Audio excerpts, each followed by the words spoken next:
Hello everyone, स्वागत है आपका हमारे चैनल मीना ट्यूटोरियल्स में। और संस्कृत वर्णमाला के भाग 2 में आज हम व्यंजन और इसके वर्गीकरण के बारे में जानेंगे।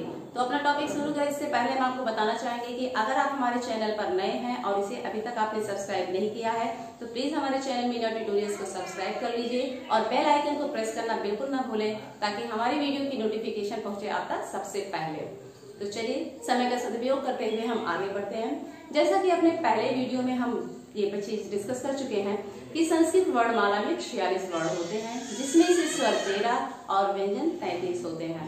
स्वर और उसके वर्गीकरण के बारे में हमने संस्कृत वर्णमाला भाग 1 में जान चुके हैं और अगर आपने वो वीडियो नहीं देखी है तो आप इसे देख सकते हैं। इसका लिंक, इस वीडियो का लिंक हमारे डिस्क्रिप्शन बॉक्स में दिया हुआ है। तो अब आगे बढ़ते हैं और व्यंजन के बारे में जानते हैं। व्यंजन वे वर्ड होते हैं जिनकी उच्चारण में हमें स्वरों की सहायता लेनी आवश्यक होती है। वे वर्ड जिनके उच्चारण में हमें स्वरों की सहायता लेनी आवश्यक होती है उसे हम व्यंजन कहते हैं। अर्थात हम इस तरह से भी कह सकते हैं कि जिन वर्णों का उच्चारण हम स्वतंत्र रूप से नहीं कर सकते हैं उसे हम व्यंजन कहते हैं। व्यंजनों को अपना मूल रूप दिखाने के लिए यानी अपना स्वरूप दिखाने के लिए इन्हें अपने वर्ड के नीचे एक तिरछी रेखा, जिसे हम हलंत कहते हैं, लगानी पड़ती है। हलंत का मतलब होता है कि उसमें स्वर नहीं जुड़ा हुआ है और इन्हीं हलंत वाले वर्णों में जब स्वर जुड़ जाता है तो उसकी मात्रा जुड़ जाती है, तब वो व्यंजन कहलाते हैं और हलंत उस वर्ण के नीचे से हट जाता है। जैसे कि एग्जांपल में देखें, अगर क लिखा हुआ है और इसके नीचे ये हलंत लगा हुआ है, इसका मतलब ये वर्ड है, अभी इसमें कोई स्वर ऐड नहीं है। जब इसमें हम कोई स्वर ऐड कर देते हैं, जैसे ये बड़ा आ भी हम ले लेते हैं, तो इसकी मात्रा इसमें जुड़ जाती है और ये ऐसे लिखाएगा, यहां से ये हलंत हट जाएगा। पा है के नीचे हलंत लिखा है, इसमें मान लीजिए हमने उ स्वर को ऐड कर दिया तो इसमें इसके ऊ की मात्रा ऐड हो जाएगी और ये इस तरह से लिखाएगा और ये हलंत यहां से हट जाएगा। तो इन सबको व्यंजन कहते हैं। क से लेकर हा तक ये सारे 33 वर्ड व्यंजन कहलाते हैं। क से लेकर हा तक के 33 वर्ड जो है वो व्यंजन कहलाते हैं। अब इनके वर्गीकरण के बारे में हम जान लेते हैं। चूंकि उच्चारण में विभिन्नता होने के कारण व्यंजनों को 3 भागों में बांटा गया है। इसके उच्चारण में विभिन्नता होने के कारण व्यंजनों को 3 भागों में बांटा गया है। जैसे देखते हैं हम, इसमें पहला है स्पर्श व्यंजन, दूसरा अंतःस्थ व्यंजन और तीसरा है ऊष्म व्यंजन।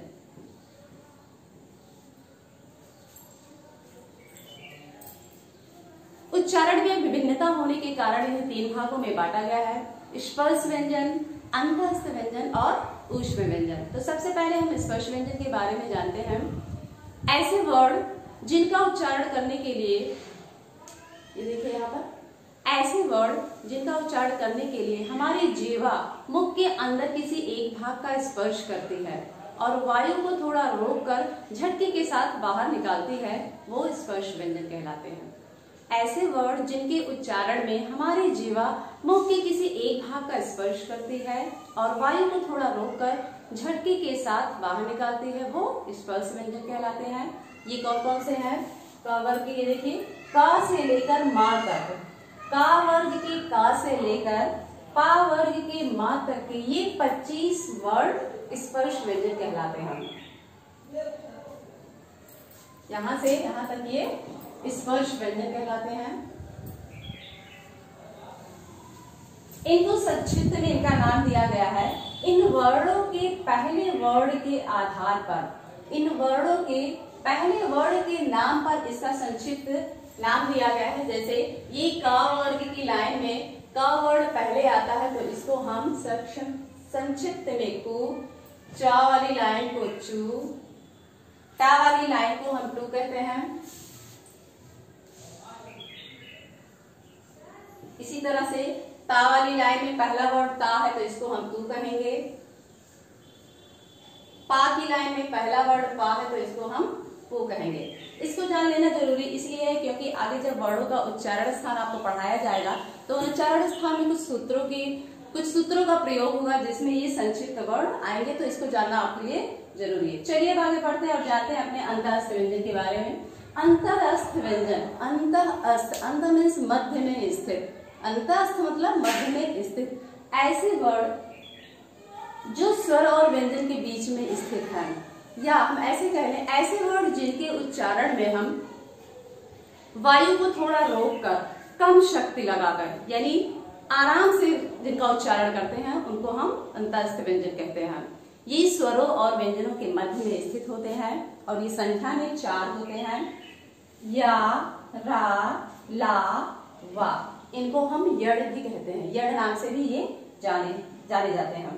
तो ऐसे वर्ड जिनको हम इस तरह से कह सकते हैं कि आराम से बोलते हैं, जिनका उच्चारण आराम से होता है, कम शक्ति लगाकर होता है, उसको हम अंतःस्थ व्यंजन कहते हैं। इनको हम यड़ के नाम से भी जानते हैं और इनकी संख्या 4 होती है। अगला आता है हमारा ऊष्म व्यंजन। ऊष्म व्यंजन ऐसे वर्णों का उच्चारण करने में हमारी जीवा मुख के अंदर हमारी जीवा के द्वारा हमारी जीवा की रगड़ से उत्पन्न जो गर्मी होती है उसके द्वारा जो उच्चारण होता है वो ऊष्म व्यंजन कहलाता है। ऊष्म व्यंजन के उच्चारण में हम वायु को मुख के अंदर थोड़ा रोककर और फिर झटके के साथ बाहर निकालते हैं, ये ऊष्म व्यंजन कहलाते हैं। ये भी संख्या में 4 होते हैं, श, खा, सा और हा।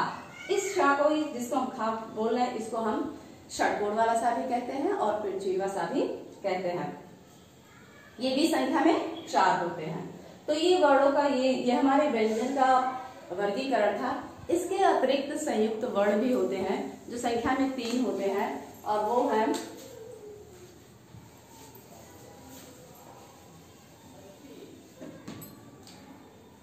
ये क्षत्रिय वाला क्षा, त्र और ज्ञा।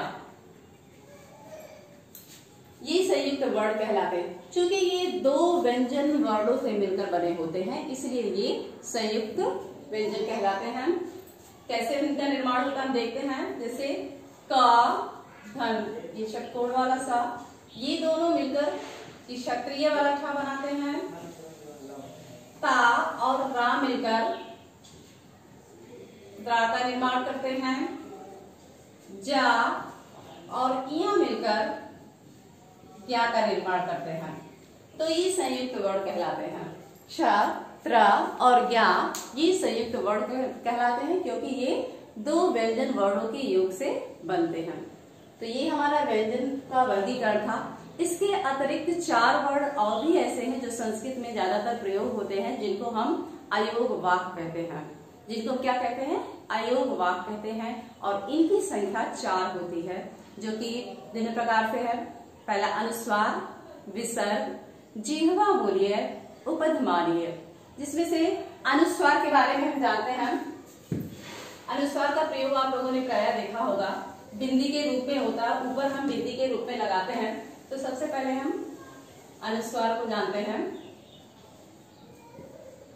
इसका चिन्ह इस तरह से होता है, जब कोई वर्ड लिखा जाता है उसके ऊपर ये डॉट लगा दिया जाता है। ऐसे वर्ड स्वर के बाद में जब ना और मा आता है, जब किसी स्वर के बाद में ना और मा आता है तो ना और मा जो है वो अनुस्वार के रूप में परिवर्तित हो जाता है। वह अपने से पहले जो वर्ड आता उसके ऊपर चला जाता है। जैसे एग्जाम्पल द्वारा समझिए आप इसको।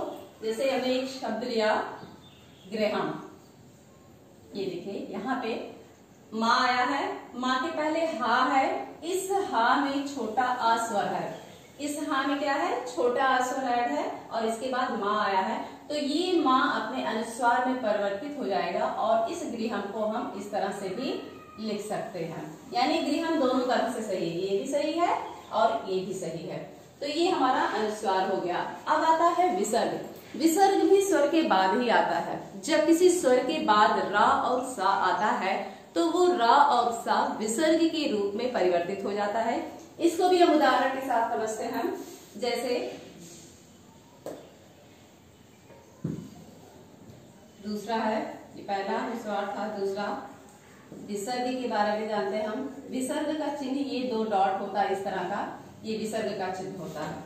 एग्जाम्पल में हम देखते हैं, अगर रामस ऐसे लिखा हुआ, रामस सा आया है, ये उससे पहले ये माँ आया है, तो ये सा जो है विसर्ग के रूप में परिवर्तित हो जाएगा और इसको हम इस तरह से लिख सकते हैं रामा। तो ये हमारा विसर्ग हो गया। इसके बाद आता है उपधमानीय और जिह्वा मूल्य। ये 2 वर्ड ये हमारे दैनिक जीवन में प्राय नहीं देखे जाते हैं, इनका प्रयोग ज्यादातर वैदिक साहित्य में होता है। तो इसको भी हम देख लेते हैं, इसका चिन्ह क्या होता है और इसको कैसे हम प्रयोग करते हैं। तीसरा हमारा जिह्वा मूल्य,